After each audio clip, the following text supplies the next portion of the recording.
ஓம் come கணாதிபதியே நமக. ஓம் வம் வாராகி நமக.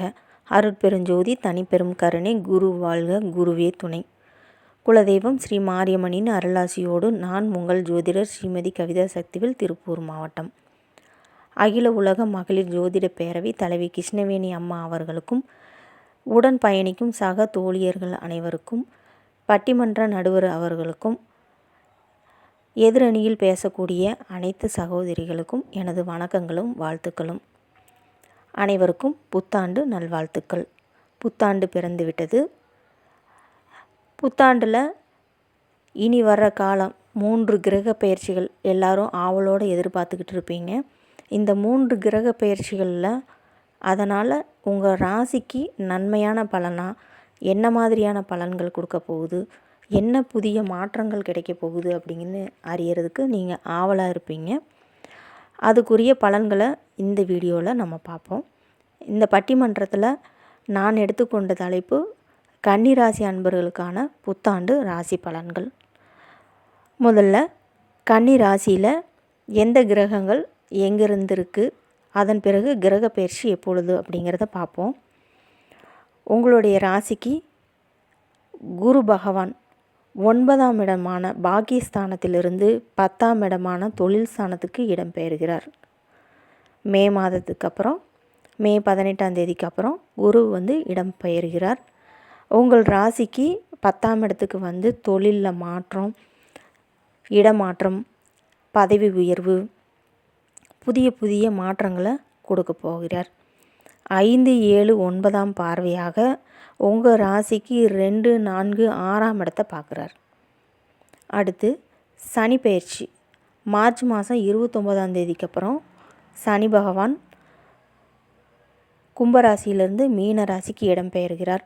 உங்களுடைய ராசிக்கு சனி பகவான் 6ஆம் இடத்துலேருந்து 7ஆம் இடத்துக்கு களத்திரஸ்தானத்துக்கு இடம்பெயர்கிறார். சனி பகவான் 3, 7, 10ஆம் பார்வையாக உங்களுடைய ராசியையும் உங்களுடைய ராசிக்கு 9, 4ஆம் இடத்தையும் பார்க்குறார். அடுத்து ராகு கேது. மே மாதம் 18ஆம் தேதிக்கு அப்புறம் ராகு பகவான் மீன ராசியிலிருந்து கும்ப ராசிக்கும், கேது பகவான் உங்களுடைய ராசியிலிருந்து 12ஆம் ராசியான சிம்ம ராசிக்கும் இடம்பெயர்கிறார். உங்களுடைய ராசிக்கு ராகு 7ஆம் இடத்துலேருந்து 6ஆம் இடமான சத்ருஸ்தானத்துக்கு அமர்கிறார். கேது பகவான் உங்களுடைய ராசியிலிருந்து 12ஆம் இடத்துக்கு இடம்பெயர்கிறார். இப்போது இந்த இடப்பெயர்ச்சினால், இந்த கிரக பயிற்சிகள் நடைபெறும் போது உங்களுக்கு என்ன மாதிரியான பலன்கள் கிடைக்க போகுது அப்படின்னா, உங்களுடைய ராசிக்குள்ளே இருந்த கேது பகவான் மே மாதத்திற்கு அப்புறம் விரயஸ்தானத்தில் அமர்ந்து ஆன்மீக யாத்திரை, கோவில்களுக்கு, பெரும்பாலும் தீர்த்த யாத்திரை, பயணங்கள், தொலைதூர பயணம், இதெல்லாம் இந்த டைமில் அதிகமாக இருக்கும். ஆன்மீக யாத்திரை தான் அதிகமாக போவீங்க. அப்போ கோவில்களுக்காக நீங்கள் நிறைய செலவுகள் செய்வீங்க. அடுத்து 7ஆம் இடத்துல இருந்த ராகு பகவான் மே மாதத்துக்கு அப்புறம் 6ஆம் இடத்துல அமர்ந்து சத்ருஸ்தானத்தில் அமர்றதுனால கடன்களை அள்ளி தருவார். கடன்களை சரியான கடன்களாக உங்களுக்கு கொடுக்க இருக்கிறார்.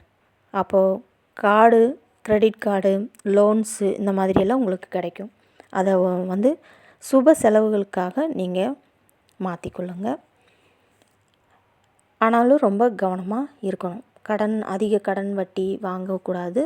எளிமையான கடனாக வாங்கி சின்ன சின்ன கடனாக நீங்கள் வச்சு அதை கொடுக்கக்கூடிய நல்ல வாய்ப்பை ஏற்படுத்தி கொள்ளுங்கள். கவனமாக இருங்க. உங்கள் ராசிக்கு அடுத்து குரு பகவான் பாக்கியஸ்தானத்திலேருந்து தொழில் ஸ்தானத்தில் அமர்கிறார். அப்போ உத்தியோகம் மற்றும் தொழிலில் சில மாற்றங்கள் ஏற்படும், இடமாற்றம் ஏற்படும், பதவி உயர்வும் ஏற்படும். அதே சமயம் நீங்கள் எதிர்பார்த்த டிரான்ஸ்ஃபரும் கிடைக்கும். வேலை இல்லாதவங்களுக்கு புதிய வேலை வாய்ப்பு கிடைக்கும். புதிய வாய்ப்புகளையும் கொடுப்பார். உங்கள் ராசிக்கு சனி பகவான் பார்த்திங்கன்னா 6ஆம் இடத்துல அமர்ந்து மார்ச் மாதத்துக்கு அப்புறம் 7ஆம் இடத்துல மீன ராசியில் அமர்ந்து உங்களுடைய வாழ்க்கை துணை, கணவன் அல்லது மனைவி மற்றும் பார்ட்னர்ஷிப் வகையில் தடை தாமதம், வீண் விரயங்களை ஏற்படுத்தி கொடுப்பார். வீண் அலைச்சல்கள், வீண் விரயங்கள், சில தடை தாமதங்களையும் கொடுப்பார்.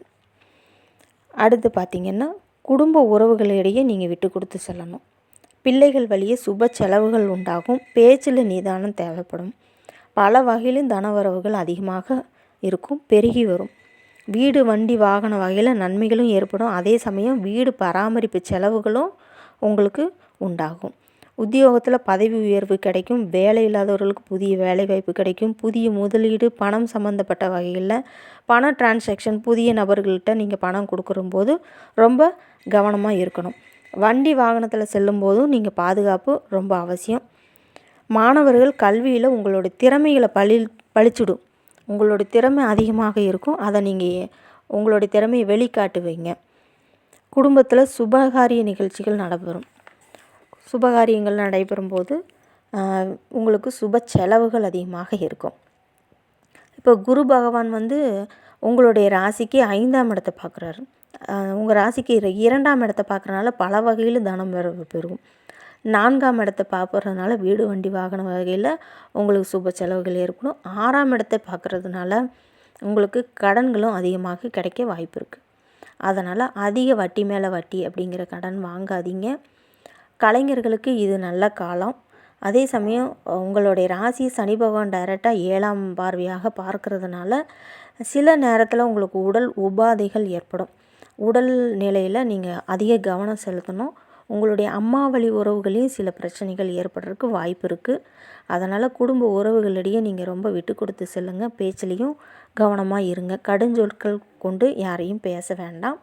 உங்களுடைய 2ஆம் இடத்தை குரு பகவான் பார்க்குறதுனால உங்களுக்கு பணம் நீங்கள் எதிர்பார்த்திருந்த பண வரவுகள் உங்களுக்கு சரியான நேரத்தில் கிடைக்கும். அதே சமயம் அதை சேமிப்பு பயன்படுத்தி கொள்ளுங்கள். சேகரித்து வச்சுக்கோங்க. சனி பகவானும் பார்க்குறதுனால உடல் உபாதைகள் இருக்கிறதுக்கு வாய்ப்பு இருக்குது. அதனால் சரியான நேரத்தில் உணவு உட்கொண்டு ஆரோக்கியமான உணவுகளை உட்கொள்ளுங்க. மேலும் பார்த்திங்கன்னா தினமும் தியானம் செய்யுங்க. உடற்பயிற்சி, தியானம் இதெல்லாம் நீங்கள் செய்யும்போது இந்த உடல் உபாதைகள்லேருந்து சிறுதானிய உணவுகளை நீங்கள் எடுத்துக்கலாம். அது ஆரோக்கியமாக உங்கள் உடல்நிலையை கவனித்துக்கும். உத்திர நட்சத்திரத்தில் பிறந்தவங்களுக்கு எதிரிகளை வெல்லக்கூடிய திறமை ஏற்படும். ஐயப்ப வழிபாடு செய்யுங்க. சாஸ்தா வழிபாடு, எதிரிகளை வெல்வீர்கள். அஸ்த நட்சத்திரத்தில் பிறந்தவங்க வெள்ளிக்கிழமை மகாலட்சுமி வழிபாடு செய்யுங்க. செல்வம் பெருகும். சித்திர நட்சத்திரத்தில் பிறந்தவங்களுக்கு முன்னேற்றம் உண்டாக முருகப்பெருமானை வழிபாடு செய்யுங்க. உங்களுக்கு முன்னேற்றம் உண்டாகும். இந்த வாய்ப்பை ஏற்படுத்தி கொடுத்த தலைவி கிருஷ்ணவேணி அம்மா அவர்களுக்கு நன்றியையும் கூறி, என்னுடைய பெயர் ஸ்ரீமதி கவிதா சக்திவேல், திருப்பூர் மாவட்டம் 9751849308. இந்த எண்ணுக்கு தொடர்பு கொள்ளுங்கள். வாய்ப்பு கொடுத்த அனைவருக்கும் நன்றி கூறி, கன்னிராசி அன்பர்களே, பயப்பட தேவையில்லை. கவனமாக இருந்தால் போதும். வாழ்த்துக்கள். வாழ்க வளமுடன். நன்றி, வணக்கம்.